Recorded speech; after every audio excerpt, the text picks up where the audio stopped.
Welcome to PY chemistry classes. PY chemistry classes में आपका स्वागत है। पिछले क्लास हमने प्रॉपर्टीज ऑफ अल्कोहल और फिनॉल में फिजिकल प्रॉपर्टीज पढ़ाए थे।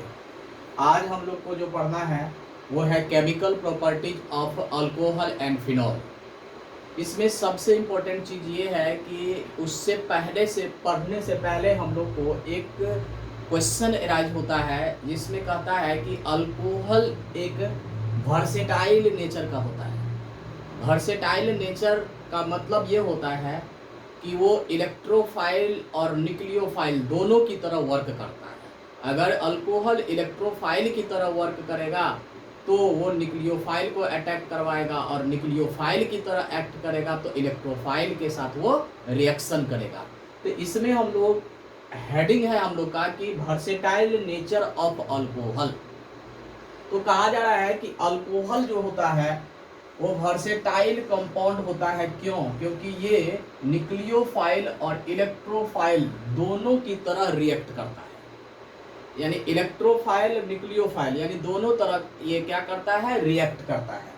तो जैसे अल्कोहल न्यूक्लियोफाइल की तरह रिएक्ट करता है तो उस समय में अल्कोहल का O और H के बीच का बॉन्ड टूटता है, क्योंकि O के पास 2 लोन पेयर इलेक्ट्रॉन पाया जाता है। तो इसके पास जब बॉन्ड टूटेगा तो लोन पेयर इलेक्ट्रॉन एक न्यूक्लियोफाइल का काम करता है। तो न्यूक्लियोफाइल का काम करेगा तो इसमें जैसे मान लिया जाए कि O और H है, जिसमें हमने क्या किया, ये न्यूक्लियोफाइल का काम किया, तो ये इलेक्ट्रोफाइल को हमने क्या किया, यहाँ पर ऐड किया। तो जब ये इलेक्ट्रोफाइल का ऐड करेंगे तो H प्लस आयन के रूप में निकल जाएगा और ये इलेक्ट्रोफाइल जुट जाएगा। ठीक है। जैसे मान लिया जाए कि हमने मिथाइल अल्कोहल लिया और उसमें कार्बोकेटायन के रूप में लिए, तो मिथाइल अल्कोहल न्यूक्लियोफाइल है। जब कार्बोकेटायन की बात करते हैं तो कार्बोकेटायन जो है वो इलेक्ट्रोफाइल का काम करता है। तो ये कार्बोकेटायन क्या करेगा, O के साथ ऐड हो जाएगा, तो यानी सब्स्टिट्यूट हो जाएगा। तो उस समय में H जो है वो रिलीज कर जाएगा। H क्या होगा, प्लस के फॉर्म में वो निकल जाएगा। तो इसका मतलब है कि carbocation acts as electrophile that reacts with या that substituted with alcohol and H plus ion is released after substitution then form ether, जिसका नाम है डाइमिथाइल ईथर। हो सकता है कि अदर इलेक्ट्रोफाइल कार्बोकेटायन के रूप में हम ऐड करेंगे तो उससे और नया कंपाउंड का फॉर्मेशन करेगा। अब जैसे मान लिया जाए कि यहाँ पर दिया हुआ है अल्कोहल एज इलेक्ट्रोफाइल। देखिए रियल में अल्कोहल O के कारण अकेला इलेक्ट्रोफाइल नहीं बन सकता है। उसके लिए क्या करते हैं हम लोग, H प्लस आयन को उस पर ऐड कर देते हैं। तो जब ये H प्लस आयन को ऐड करेंगे तो वो क्या हो जाएगा कि बॉन्ड में कार्बन और ऑक्सीजन के बीच का जो है उसका ब्रोकेन होगा। यानी कहाँ, यहाँ। इससे पहले कहाँ ब्रोकेन होता था, यहाँ। तो जब ये यहाँ टूटेगा तो इसका मतलब है कि इस पर हम लोग पहले प्रोटॉन को ऐड करेंगे। क्या चीज को ऐड करेंगे, तो प्रोटॉन को ऐड करेंगे। तब ये किस चीज में काम करेगा, तो इलेक्ट्रोफाइल के रूप में ये काम करेगा। समझे बात को, किस फॉर्म में काम करेगा, तो इलेक्ट्रोफाइल के रूप में काम करेगा। तो इसका मतलब ये हुआ कि प्रोटोनेटेड अल्कोहल एज इलेक्ट्रोफाइल, यानी अल्कोहल एज इलेक्ट्रोफाइल हुआ। तो इसका मतलब ये हो गया कि ये प्रोटोनेटेड अल्कोहल जो होता है वो इलेक्ट्रोफाइल का काम करता है, यानी इलेक्ट्रोफाइल की तरह रिएक्ट करता है। तो प्रोटोनेटेड अल्कोहल जो होता है वो इलेक्ट्रोफाइल के रूप में काम करेगा। इसका मतलब ये हो गया कि प्रोटोनेटेड अल्कोहल एज इलेक्ट्रोफाइल, यानी प्रोटोनेटेड अल्कोहल एज किस फॉर्म में हो जाएगा, इलेक्ट्रोफाइल के रूप में हो जाएगा। तो इससे हम लोग क्या करेंगे, पहले RO और H में यहाँ पर बॉन्ड टूटेगा। तो इसका मतलब H को पहले हम लोग इस पर अटैक करवाएंगे। ठीक है। तब ये क्या होगा, ROH2 और यहाँ प्लस होगा।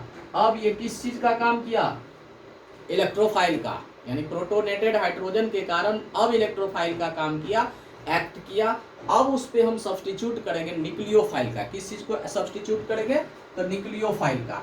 तो इसका मतलब है ROH2 ये क्या है, इलेक्ट्रोफाइल के रूप में है, अब इसमें हम लोग क्या करेंगे, न्यूक्लियोफाइल को यहाँ पर अटैक या सब्स्टिट्यूट करेंगे, समझे बात को। तो RNU और इसके साथ साथ वाटर रिलीज हो जाएगा, RNU और उसके साथ साथ क्या रिलीज हो रहा है, वाटर। तो यहाँ न्यूक्लियोफाइल सब्स्टिट्यूट किया, न्यूक्लियोफाइल के द्वारा सब्स्टिट्यूटेड हुआ, लेकिन उससे पहले ये इलेक्ट्रोफाइल बनने के लिए क्या किया, प्रोटोनेटेड अल्कोहल के साथ रिएक्शन किया, ठीक है। अब जैसे मान लिया जाए कि एग्जाम्पल हम लोग लेते हैं कि जैसे मिथाइल अल्कोहल में हम लोग मिथाइल में OH2 के फॉर्म में इलेक्ट्रोफाइल को सेट किए।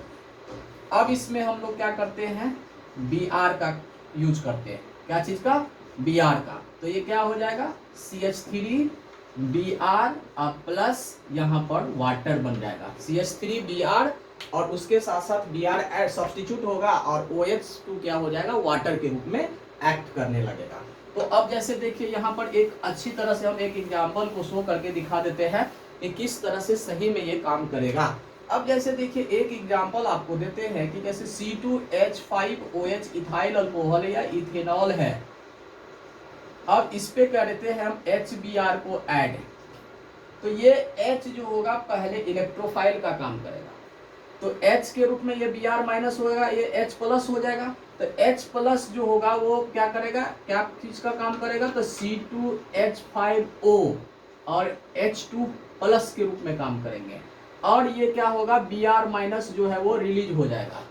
अब जो है ये इलेक्ट्रोफाइल का काम किया, तब हम लोग क्या करते हैं, C2H5OH2 प्लस डालेंगे, इसमें Br माइनस डालेंगे, तो यहाँ पर क्या होगा, C2H5Br प्लस वाटर रिलीज हो जाएगा, इसका नाम हो जाएगा इथाइल ब्रोमाइड।